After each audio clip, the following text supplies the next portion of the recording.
The broadcast is now starting. All attendees are in listen-only mode. Good morning, everyone, and welcome to our third Thursday webinar. We are excited to have Stephanie Norling here from the Communities of Excellence to give an update on that program. And on behalf of our sponsoring programs, which include the California Council for Excellence, the Mid-Atlantic Alliance for Performance Excellence Northwest, the Southwest Alliance for Excellence, Oklahoma Quality Foundation, Quality New Mexico, and the Partnership for Excellence, I welcome you to our webinar. I'm Margot Hoffman from the Partnership for Excellence. We do have a handout in the control panel of the presentation, so if you'd like to download that, you can. And we are also recording this session, and we'll be providing a link to the recording after the session. Before we get started, I just have a few things to cover. First of all, we'll have a few announcements. And one of those is we do ask if you have any questions that you either raise your hand, we have everyone on mute right now, or you can type it in the question box, and I will make sure that Stephanie sees that question. We have a couple of other announcements about upcoming events, and then we'll introduce our speaker for the day, and then we will also have time for questions at the end of the webinar. As a reminder, all of our programs have events pages on our website. So if you are interested in engaging with some of the events from your program, please go to the website and look at what events are coming up, and hopefully you can join us for some of these upcoming events. One event I just want to remind everyone about is the National Baldrige Program Quest for Excellence Conference. It's just a couple weeks away here on April 2nd through the 5th, and that's at the Gaylord National Harbor Hotel near Washington, D.C. So we hope you can join us there. There's going to be a lot of great presentations, including those from the Communities of Excellence, which I'm sure Stephanie's going to talk about in a few minutes here. We'd also like to thank our organizational members. Our organizations are 501(c), so we greatly appreciate the support of those organizations who allow us to do our work in cultivating performance excellence in our different states and regions. I would now like to introduce Stephanie Norling. Every year we bring Stephanie back to share an update on Communities of Excellence because they're just doing some great work, and they've had an exciting past year. So I know Stephanie's got some great news and some great updates to share with you. She has been the Executive Director of Communities of Excellence since 2014. So she participated in the development of the Community of Excellence criteria, which was adopted from the Baldrige Criteria for Performance Excellence, and she launched a national learning collaborative of communities to support use of the framework. She is a national Baldrige examiner, and she serves on the Alliance for Performance Excellence. And I would now like to hand it over to Stephanie to provide us with an update from Communities of Excellence. Well, thank you, Margot, and good morning to everyone. Thank you so much for joining. Margot, can you just confirm you can see my screen and you can hear me okay? Screen, you're good, yes. All right, wonderful. Well, today I really am looking forward to the opportunity to talk to you all. And here's what the focus is going to be for today. I'm going to start with a little bit of a background on Communities of Excellence, give an overview of the framework itself, and then get into a couple of examples of communities and how they've used the Communities of Excellence framework. Then I'll wrap up with some of the exciting things that are new with us and a couple closing considerations. So let's go ahead and get started. And I always like to begin presentations with our foundation statement because I think it's just so powerful and it really helps to remind us of why we're doing this kind of work. And it's that for America to sustain its vitality, promote opportunity, and create a more equitable society during its second 250 years of existence, we must improve the performance of communities and the people who lead and live in them. And if you wonder where the 2026 and our organization's name comes from, that is the 250th anniversary of our country's founding. And so we really see that as a stake in the ground. This past year, as part of a really comprehensive strategic review of the organization and various things, we came up with these two statements that I just really like and think give you a good sense of what it is we're trying to do here. So we feel like our purpose is to ensure that every person in America has the opportunity to live their best life in communities that are thriving. And we have an envisioned future that communities that adopt this Baldrige-based framework are recognized as the top performing in the nation and are catalysts for our country to again lead the world in educational attainment, economic prosperity, health and wellness, and quality of life.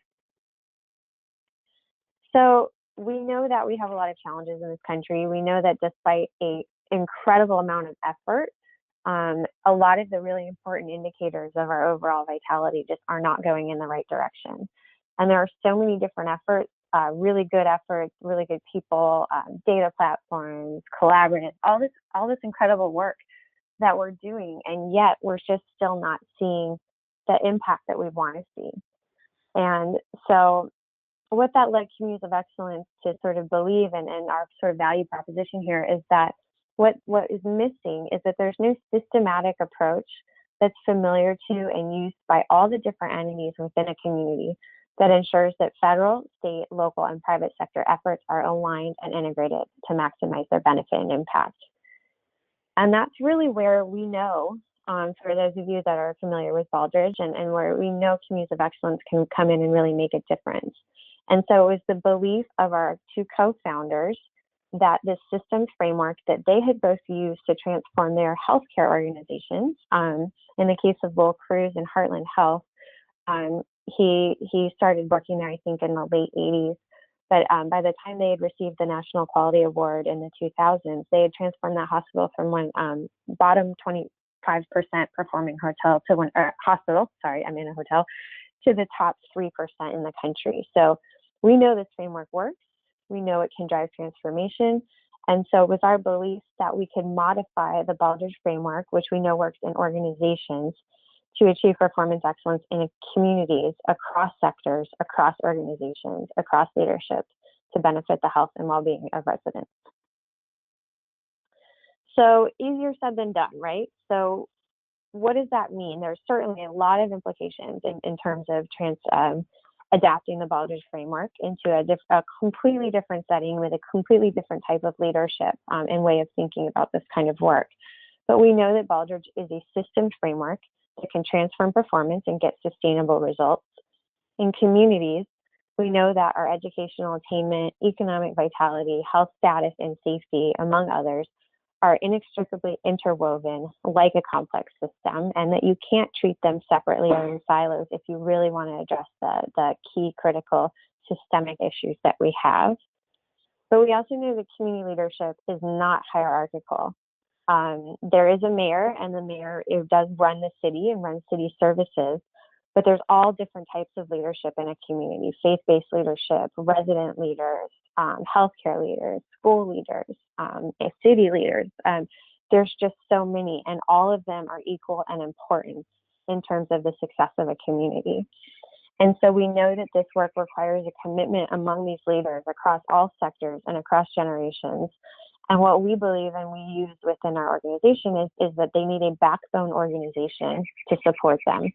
And what that means is that within each of the communities that we work with, there's some trusted, neutral, facilitating entity. It could be multiple organizations, but some kind of group that is helping make sure that this work gets done. If you just keep the trains running on time, whatever phrase you want to use for that, there has to be some group of people that are holding the meetings, doing the work, making sure that this gets accomplished. And we call that a backbone organization.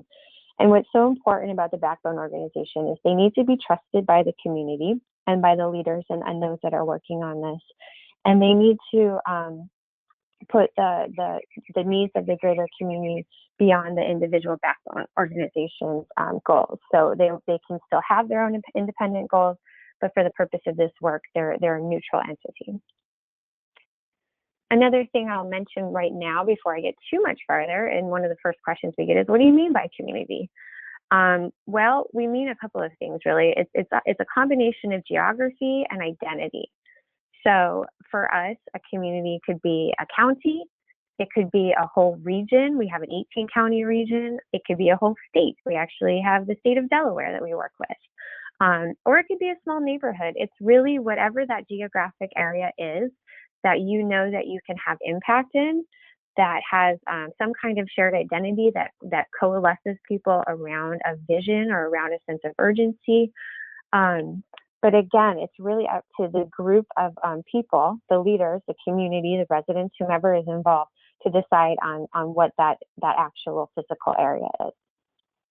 So with that said, we can look at the Baldrige framework here adapted to communities through whatever geography it is that you've selected. And there's a lot of similarities between Baldrige and Communities of Excellence. So here on the left, you see our version of that familiar hockey puck. And what the differences are really is when you think about, probably the biggest one is in leadership. And we'll talk a little bit more about that, and I'll help you see some examples of what that looks like in practice. But again, this isn't a hierarchical leadership system. In communities, it's really everyone who's coming to the table, figuring out how to lead together, make decisions together, communicate across all different channels, and really set up a sustainable structure for their community and their individuals to continue this kind of work. When we talk about community strategy, each individual organization will still have their own strategy. This doesn't mean that anyone stops kind of what they're doing within their own organizations. It still respects all the hard work that we're all doing. But we also know that there will be a shared strategy across these organizations of some of these really important priorities that they can't just influence in a single organization or sector. And so that's really what the community strategy is. It's a shared strategy across sectors and organizations. Instead of customers here, we're talking about residents, but we're also talking about other customers like business owners, commuters, tourists, perhaps, whatever else is really key in your community to how it operates. And then for the rest of this, pretty similar. People resources could be volunteers. It could be the people in the organizations doing the work. It's the same as the residents in the most part. It's really just kind of what role are they fulfilling as those that are doing your workforce for your community. And again, the similarities, it's really applicable to any community. The first two pilot areas we did were as different as you could imagine, an 18 county region, rural region in Northwest Missouri, and San Diego County, a very large urban area. And both found value in using this criteria and the same set of questions, because they do really help unite leaders and individuals around a common language, around the shared values and a common understanding of your community and your challenges. Helps to align the different resources, people, plans, information, action, results, you name it, to support key community-wide goals, promotes a culture of quality and evidence-based decision-making. And honestly, resident engagement is just so key to this, and I think is one of the other really unique aspects of this criteria, is the emphasis on really listening to and engaging your residents and capturing their voice. So this is one of my favorite graphics. You've probably seen it before, but we've put some colors and changed a few of the words here. But I think that this just really describes this effort so well. And where I think a lot of what you'll see when you think about how our community leaders and our sectors and organizations do work together, most of us are probably in the reactive or developing area. But I think you can just envision how powerful and how incredible it would be if we were able to get leaders to line up around shared goals and shared visions and shared scorecards of the community and make decisions together. I think there'd just be some really amazing opportunities.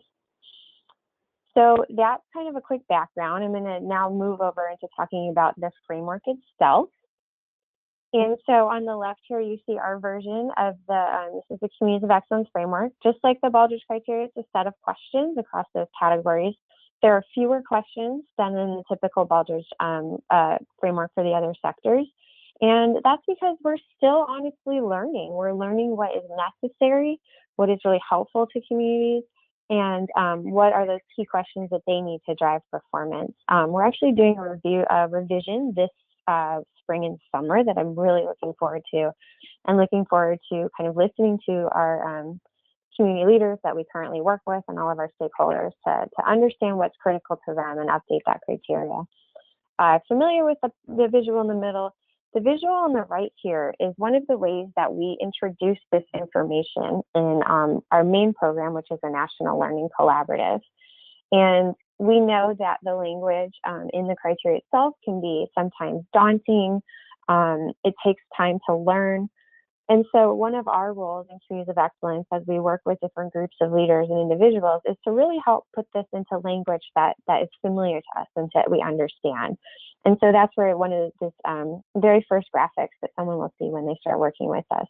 Because if you really think about what this whole process is, it's knowing your current story, envisioning a future story, and taking action to create a new story. And that's really where we start when we're doing this kind of work. From there, you can really expand it out. And of course, through our curriculum, we help kind of walk communities and leaders through the different steps that they could take. But knowing your current story as a community is really the critical first step. And that's where you and all the other individuals that you've brought together to do this work on behalf of your community, define your community and what's important to it. It really is an assets-based approach. So you're not just looking at the bad things going on in your community, but you're also understanding what are we good at? What are our strategic advantages? What are the assets we have in this community? And understanding what those are so that you can leverage them. It is the starting point for this work. And it really does help create a shared understanding of your community across sectors. And it's the beginning of a common language.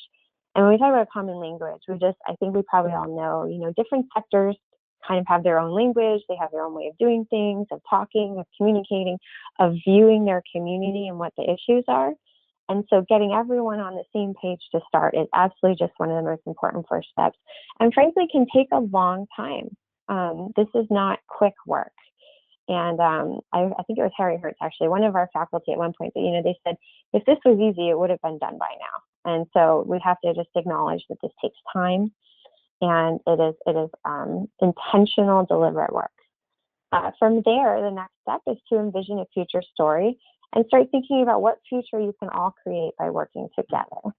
And then, of course, taking action to create a new story. And this is really where you want to make sure that you're developing leaders, empowering leaders, really embedding principles of quality and making sure that this work is sustainable. So these are the communities that we're currently working with. There's 25 communities involved right now in our National Learning Collaborative.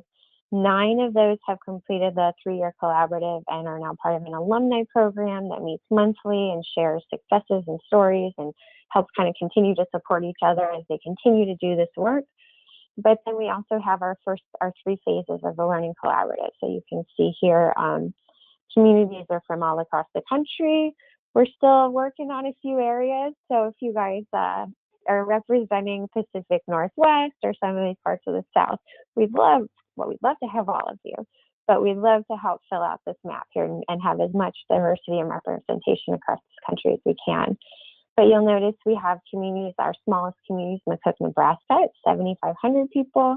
Our largest community is the whole region, St. Louis region, with 2.8 million. And then everything in between, including urban areas, rural areas, suburban. Again, it's really amazing the diversity of the communities, but how the different types of efforts, the approaches they're using, the leadership structures, the lessons they're learning can be shared across all the communities. It's just that sharing piece is so valuable. Also, because when you think about processes in a community like this, creating decision-making processes across sectors, it's really never been done before. So these communities are really doing something that is very unique. And so to be able to kind of experience this with other communities as well, I think is a really big deal. I'll also just add here that the backbone organizations in all of these communities are different. There's community foundations, healthcare organizations. In Delaware, it's the Division of Libraries, United Way, city government, county government. I could go on, but there's no single organization that serves best as a backbone organization. It's really just who has the heart and the will to take down this work. So with that, I'm going to move into a couple of community examples that hopefully will help illustrate what this all looks like in practice. And we're going to start with, we have 3 today. So we're going to start with Excelsior Springs, right smack in the middle of the country. And on the right here, what you see are an expanded version of that little roadmap you saw of knowing and envisioning your current story. These are kind of the next step up, a part of our journey roadmap that we help communities through, and the steps that we walk them through at a high level. So starting with forming your group, understanding your group and why you're working together, gathering and sorting through all of the many perspectives to develop shared priorities, then designing and implementing plans in progress, and then revisiting these steps. And I'll tell you that it is a windy, wonky road. Sometimes you'll take 2 steps forward and 1 step back. Sometimes something highly, pesky, you might call like a pandemic happens and everything has to change. But that's where agility and resilience and the importance of these really strong leadership teams comes into play and helps these groups really weather those types of things much better, frankly, than I think communities that don't have this kind of a structure in place. So with that, let's start with Excelsior Springs. So this is a small town. It's just a little outside of Kansas City.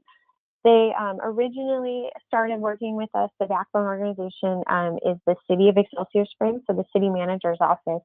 And her reason for wanting to get involved was really that as a small city government, she had residents coming to the city looking for solutions to problems that truly weren't really the ability of the city to handle. And so she thought this was an opportunity to really bring together a group of people who could collectively address the challenges of this community. So this is a little bit of a timeline of when they started. You can kind of see the approach they took in terms of establishing their structure, launching task forces, creating strategies, identifying metrics. Something I'll point out in 2019, they relaunched task forces. And I think there's an interesting lesson here to share, which is they talk about it too, that they did all this work. They did this community survey. They developed a strategic plan and these strategic priorities. They put together a leadership structure, launched these task forces around their priority areas, and then sort of said, okay, like go forth, do this work. And one of the things that they learned is that wasn't enough, that they had to kind of continue to support and train those individuals that are part of the task forces. And I'll get to that in a minute, sort of about one of the lessons learned from that. But again, they launched a brand, Pride Excelsior, and they continue to just do amazing work, which they're absolutely a pleasure to work with and have seen some wonderful successes in their work. But their first approach here, when we work with communities, we really talk about the first thing you want to do is define the problem. Understand what is your sense of urgency. What is the thing that's going to rally people together? To help, what's going to be the spark that helps get something done. In Excelsior Springs, they were looking at data and saw that the life expectancy in this town was 8.3 years less than the nearby zip codes. And that's pretty startling. It's also something that everyone can kind of connect to, right? It's something that can put everyone on a common platform. And so really the sort of beginnings of their work in Excelsior Springs came about because they want to increase the life expectancy for all their residents in Excelsior Springs. They did conduct a community survey. It's something that the city was already doing, I think, every 3 years. They used that survey to help inform the priority areas and came up with health and wellness, housing, and economic vitality. What I think is really interesting here is you can see on the bottom, they have a steering team. And that really is kind of their, if you think about it like in an organization, that's sort of their CEO function, right? You have a city manager, representatives from the council, a resident, the school superintendent, hospital. So it has this really kind of broad representation across the community of people in leadership positions. And then within each of the task forces, they've made sure that they're not just pigeonholed into health. So within the Health and Wellness Task Force, there's Parks and Recreation, there's the Senior Center. Within housing, you have someone in real estate, school board, government. So it's really important to get these diverse perspectives. Then they also knew that, growing the leadership capacity within the town to continue this work, empowering residents and others to really know how to make decisions and get things done was so critical. So they brought in this engagement task force. And really the role of that task force is to kind of make sure that people understand what's going on with this work. And one of the things that they've started is a leadership academy that people go through and actually get trained in various aspects of systems thinking, of all sorts of stuff, that they're really empowered to be able to do this kind of work.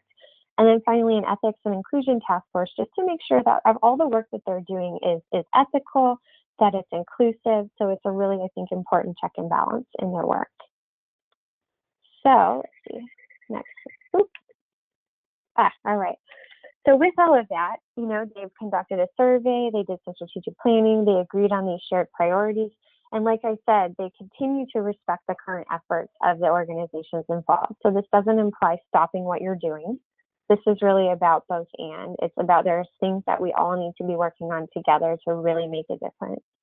And then using the criteria and using quality principles and all the stuff that we're all, I think, familiar with Baldrige, they developed strategies, action plans, identified the people resources, and are measuring progress towards their goals. And you can see on the right there, this is their leadership system diagram. And I think it's one I really like. I think it does a good job. So some of the takeaways here, the city is a backbone organization, but as you saw by that steering team and by all the different people involved, this is owned by the entire community. The next one, the second and third, I think are really connected. So communities are run by the people who show up, and everyone who shows up is important. And if you remember, I talked about kind of relaunching their task forces. They didn't get this right on the first attempt, but that's okay. I mean, learning is a part of this work. And one of the things that they learned is that just like when we start a new job or we do anything new, you need to incorporate training and coaching and mentoring into that work. And they realized that with the task forces. And that's something that I think is all I think we all really kind of understand is you can't just put people out there and say, okay, go do the work. You also have to continue to keep training and supporting and coaching as you go. The next one here, Northwest Missouri, quite nearby, Excelsior Springs, but very different kind of challenges and different approach to this work. So we're talking about 18 county region. It's the northwest part of the state. And if you see all those red counties, those are counties where they project more than 15 to more than 25% population loss between 2000 and 2030. And that's a really significant challenge in this region. It's something that you can see as well. So it's really, it's a clear sense of urgency and a clear call to action. One of the things that they wanted to do was really understand why people are leaving the region and why the population is shifting. So if the goal is to bring people back in, you really want to understand, okay, so why do the people that are here stay? Why did the people, sorry about that, why did the people who left leave? And then for those who have actually come newly into the region, what attracted you? And so they really had the goal to just better understand and figure out how to attract talent to the region. They did an online survey and they were just blown away by the results that they got from the survey. The number of respondents they had was huge. And I don't remember the number, but I know it was statistically significant. This group in Northwest Missouri is through the Community Foundation, but it is a very loosely structured, distributed leadership group. And one of the things that I really like to point out about this is you can see the maximize the monarch butterfly. I think that one of the things they do really well in this group is their use of branding and visuals as to connect people. So the monarch butterflies migration goes through Northwest Missouri. The butterflies are also having challenges with population loss, and there's just, I think, this really nice kind of connection that you can draw to the monarch and this just words, the use of words they have, like maximize, and you'll see this throughout their work is really focused on positivity. And I think that's just so important for us as humans to emphasize the really good things, emphasize the positive, especially when you have some pretty significant challenges going on. So one of the things, let's see. So from the survey, they learned a lot of really important information. Some of the things that they learned were that factors that drive decisions to people to move beyond strong ties with family and friends are things that they can do something about if they work together. And one of the challenges of working in an 18-county region like this and across all of these very small towns and small rural areas is there's a lot of competition for resources because there's limited resources. There's also competition on football nights. This is kind of big football territory, and it's something in the times that I've been there, you hear a lot about it. You know, they compete on the football field, and then they have to come and work together during the day.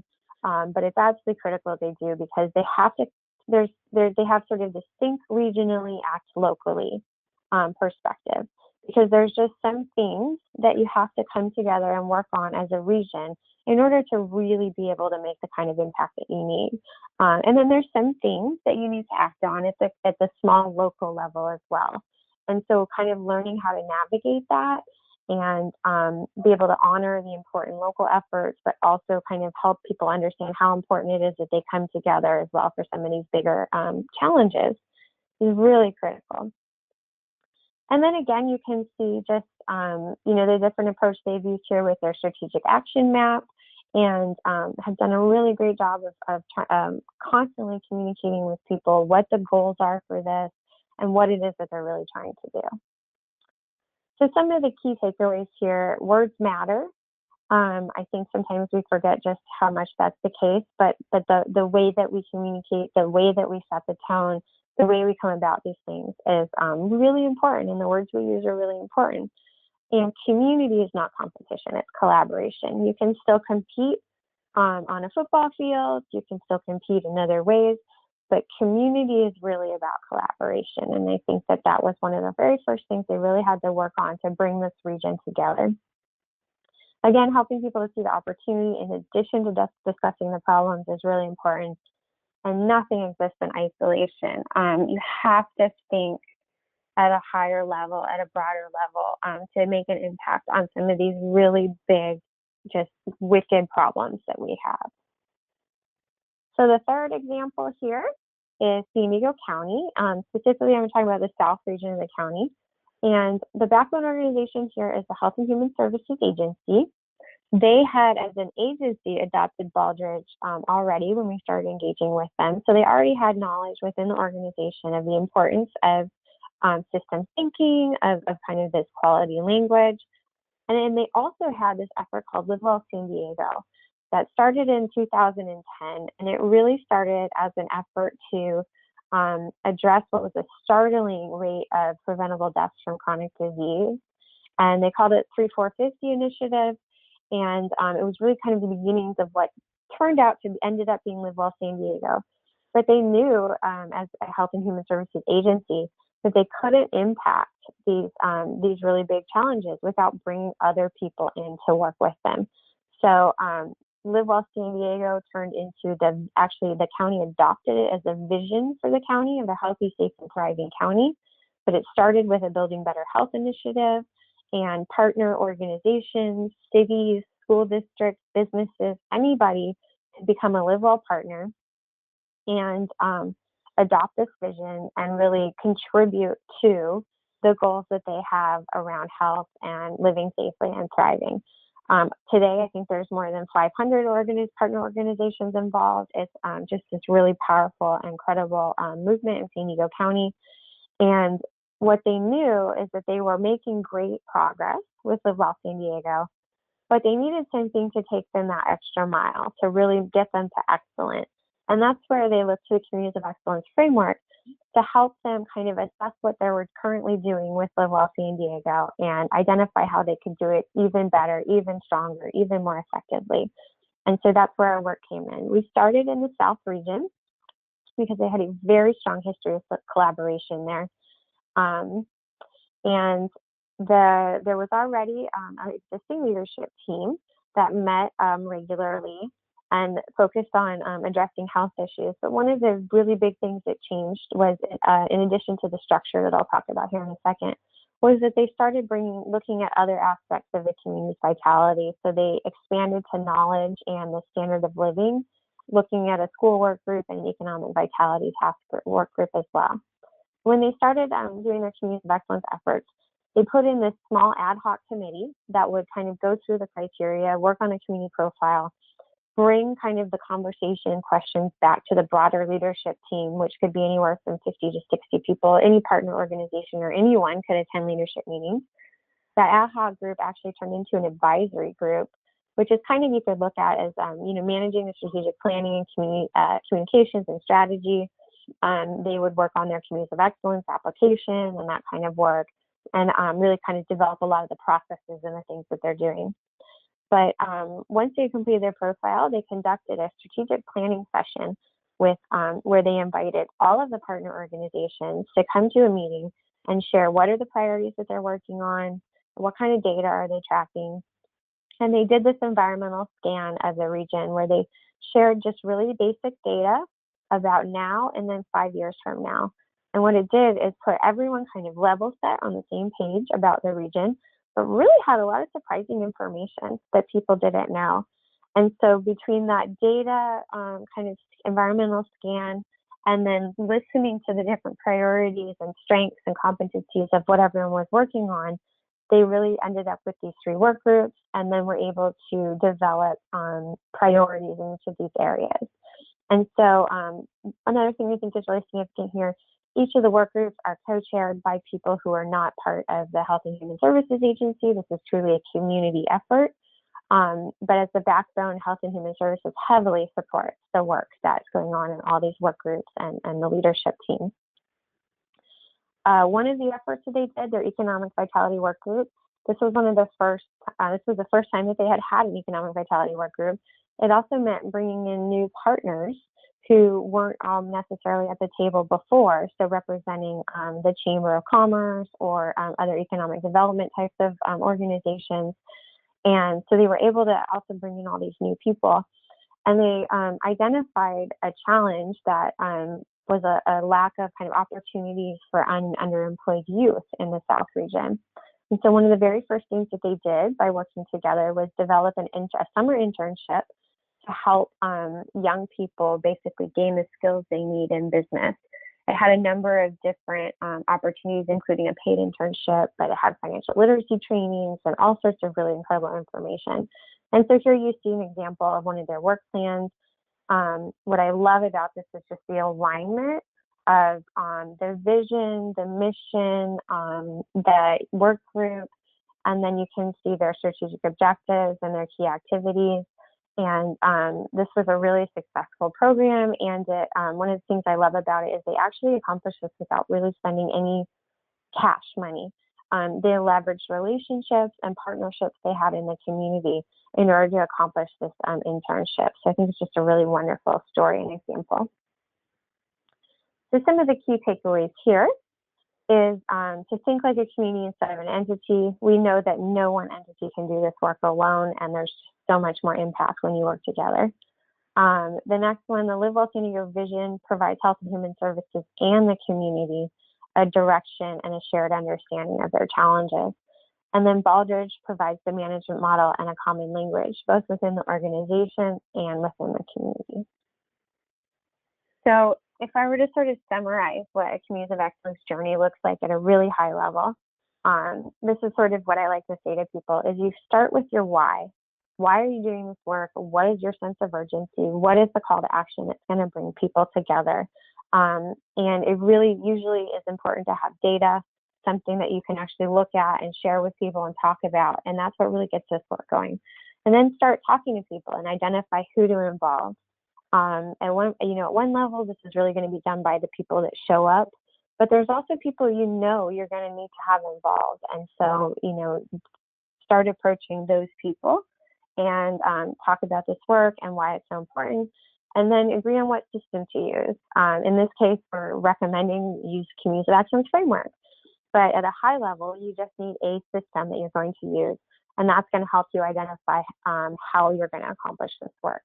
And that's really what the Learning Collaborative is about, is really helping you put all those pieces together and the how of getting it done. So with that, I'm just going to spend a few minutes and talk about what's new with us before I get into some closing considerations and time for your questions if you have any. I mentioned in the beginning, we recently went through a pretty ambitious strategic planning cycle. And we developed these 3 strategic areas of concentration. The first is to actively support and energize high-performing Baldrige enterprise. So Communities of Excellence is its own nonprofit organization, but we are part of the Baldrige enterprise, and we are very, we see it as a privilege to have this partnership with the program, the foundation, the alliance, and we want to actively support and help continue to strengthen Baldrige because we know how powerful it is. Internally, we want to increase the capability and capacity to serve our communities. So that means increasing the number of mentors and faculty and individual coaches and people who can really do this work within a community, and to increase the number of communities that are adopting this framework. And then our third goal is to become the Center for Community Performance Excellence Knowledge and Resources. And here's a little bit about what that includes. It includes high quality training, support, and curriculum. It includes becoming a resource for community performance measurement, and I'm really excited about that. I'll talk about that in a second. Collecting and being able to kind of share promising practices and best practices and tools. We all know how important technology is in connecting people, and so we need to be leveraging technology to connect communities across the country so they can continue learning from each other and sharing. We're working to develop an engaging communications platform that can really promote that, and then be a hub for research and evaluation that can be producing and spreading innovative community practices. Within our Learning Collaborative, we've been developing a lot of new tools to support communities. And so some examples here is a self-assessment that Community Excellence Group leaders take when they first start and can help really understand the progress that they're going through. We've created some different worksheets and resources, a roadmap, again, just a lot of different tools for people who start getting involved in this. And this could be a really big and daunting effort. But this kind of work really, I think the approach we've taken with the roadmap and a lot of things we're doing really breaks it down into steps that just, it's still a big effort, but can make it seem a little more achievable and more relatable. One of my favorite and most exciting parts of the work we're doing is this new community performance excellence measurement system. And as you all know with Baldrige, we don't want to be prescriptive, but we do know that data is a struggle. In organizations, I'm sure it is, in communities, it is a big struggle. There's no standard common national scorecard. Data is collected in all sorts of different ways and measured differently, depending on what sector you're in. So one of the things we wanted to do was be a helpful resource for communities when they're first getting started. And so we created a common scorecard. These 5 domain areas of health, education, economy, quality of life came out of research, but then also listening to our communities about kind of what their priority areas were. And then these 5 metrics we came up with, our goal here was to be able to provide kind of a meaningful view of the whole system of the community and how it's performing. But we have some criteria for that so that all of our communities could also use this for benchmarking purposes against each other. So we wanted information that was available at the neighborhood level, at the census tract, that connects to other indicators, that measures meaningful dimensions of community life, is universal to all communities, derived from a credible data source. The updates must be at consistent intervals, and they must be comparable at the local, state, and national level. So I'm just really proud of our team for the work that they did to develop this scorecard. It was a lot of work, but it now basically provides communities with, if you don't have your own scorecard, your own dashboard, here's a starting point for you. You don't have to use this. And you can also use this to compare to the other communities in COE. We've also continued to expand this with some data visualization tips. We're developing a data literacy training and a data literacy glossary. I think I mentioned the self-assessment. The next thing that we released after this scorecard was a set of cascading metrics. So underneath each of these domains and each of the high-level measures, there's about 10, we basically provide a menu of other metrics that could kind of align and support them, and then the information on how to access that data. So again, I just think this is really exciting. It's something that we've just needed and communities just needed as data. It's you're drowning in it, but also it's so hard to really find quality data. Again, one of the big exciting things going on with community that you may know about is this past July when President Biden signed the CHIPS and Science Act. He also signed an authorization to add community as the newest and seventh category of the Malcolm Baldrige National Quality Award. So we are absolutely thrilled by that accomplishment. Getting something through Congress is never easy. But this now means that community is a separate category that communities can eventually apply for and receive the National Quality Award. And so we're now working closely with the Baldrige program and the whole enterprise to kind of get ready for this. So we just have the authorization, we still require appropriation, but this is the first huge step to really, I think, embedding this in the government and really being able to put this out there for communities to have access to and have the resources that they need to do this kind of work. This past year's Communities of Excellence Assessment Program, we do have our own assessment and recognition program, and it's really helping us kind of learn and understand what needs to be happening eventually at the national level. But this past year, we had 15 applications, 5 at what's our current highest level, which is all the criteria. We work closely with the Alliance, and we're privileged to be working with 5 different Alliance programs to help lead assessments this year, and we had over 80 volunteer examiners. At the Baldrige Fall Conference, which is hosted by the Alliance, this past year was in San Diego.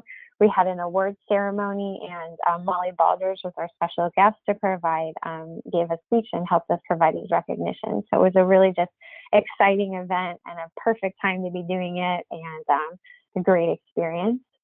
And here's just a little bit more from the conference.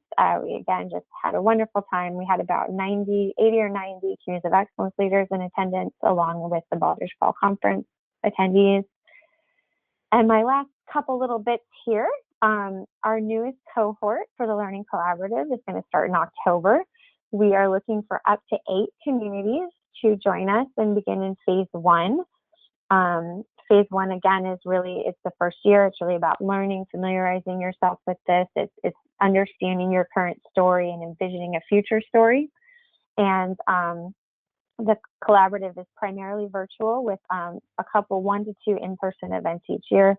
So if you're interested or have any questions, I'm still in the process of updating the website, but you can always reach out to me. And then finally, my closing considerations here. This is something that my board chair, Lowell Cruz, kind of uses and develops, and I think he was inspired by Fort Collins, actually, if I recall. But this really requires a passion, and it requires a culture of excellence. And so this was his formula here is governance times leadership. Leadership is really the multiplier here. And then above values and time is what creates culture. And it's ultimately community performance excellence is about culture plus strategy plus execution. And that's how you get to results. So with that, I just really want to thank you all for your time, for listening here. Here's my email address, and please visit our website. And Margot, if there's any questions or not, I'm going to hand this back to you. Okay. Thank you very much, Stephanie. Great update. So if you have any questions for Stephanie, you can type them in the question box, or you can raise your hand and I can unmute you. And so while we're waiting to see if there's any questions, Stephanie, I had a couple that I thought I would ask. So the first one, Stephanie, is how important is it for those, to have organizations engaged in a community of excellence that have Baldrige experience? Very. We have communities that organizations that have started to do this work that didn't have Baldrige experience, and there's Excelsior Springs is an example. But we just see that you have this already leg up when you have individuals or organizations that are already using Baldrige when you get started, because you already kind of understand the language, you already understand more of what the importance of a systems view. You have people that can help explain what this is in the community, and you can really align your organization's efforts, perhaps its social responsibility efforts or its understanding of its key customers. You can really add like that alignment to the work you're doing in the community too, which is just really critical. Thanks for asking that. Great. Again, you can type your question in or raise your hand. Did we have a question? Oh, okay. And cover it all? What's that? I said, did I just cover it all? Yeah, you just covered it all. The three organizations that you shared examples, just really impressive work that they've done. They're all very different, not only in their size and where they're located, but just even their approach with their a different type of backbone organization, different focus from life expectancy to population decline and Live Well San Diego. How do these communities prioritize what their main area of focus is? What is the approach that they take when they decide on that one initiative that's really most important to their community? Well, that's a great question. That's hard. So for instance, in Excelsior Springs, we talked about, they started just kind of scanning the data that they had, and that's where they saw that life expectancy number. But the task force areas that they came up with really came out of the community survey that they did, and listening to residents and asking what was most important to them, and then pairing that with the data. And at a high level, that's really where all the communities that's how they land on the priorities that they select. But there are different approaches. So for instance, in Ames, Iowa, which is, I think in their third year with us, they had this amazing student group from the university that's right there, Iowa State, do a kind of a data assessment for them. And a few challenges came up, but one of the ones they decided to focus on initially was mental health. It was one that they knew was a challenge, but they also had a lot of interest and support and kind of momentum around. And so it made sense as something to do as kind of their initial effort, right? So that we're going to tackle this, we're going to come together and work on this. We're going to learn as we do it how to work together, how to adopt this process. And then we're going to apply what we learned to other priorities when we're ready and as they start coming. And so we've seen that approach as well.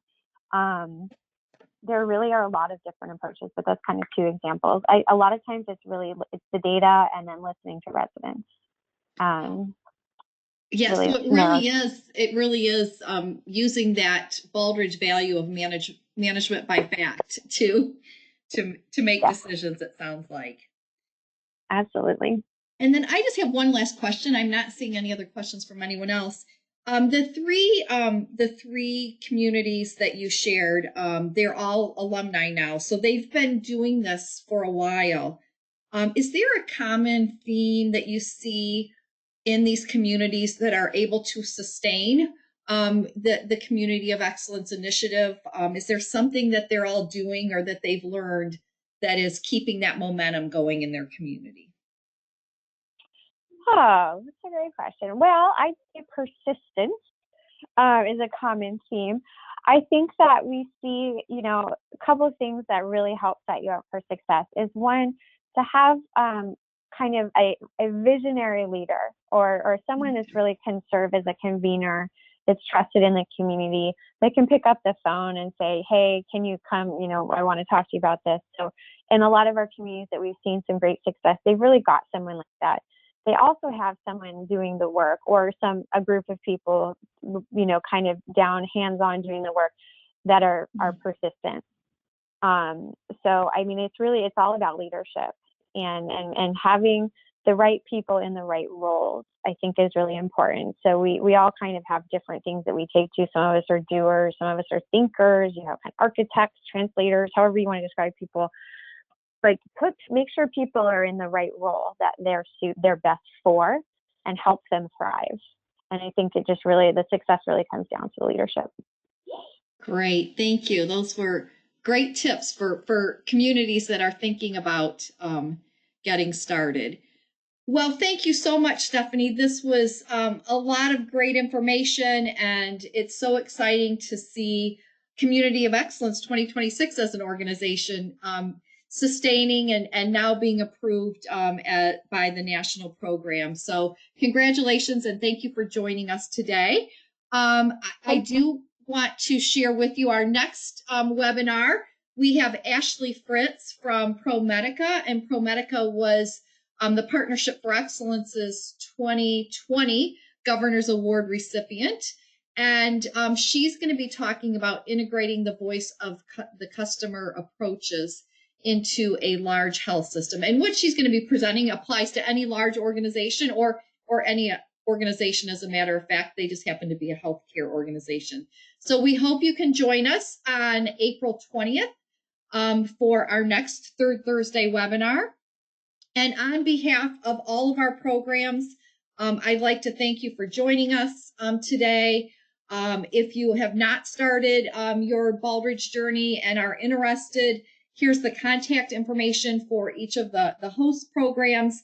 If you're not a member of one of the host programs, you're in a different area, go to the Baldrige Alliance website, and that will share information with you on what program is affiliated with where you're located.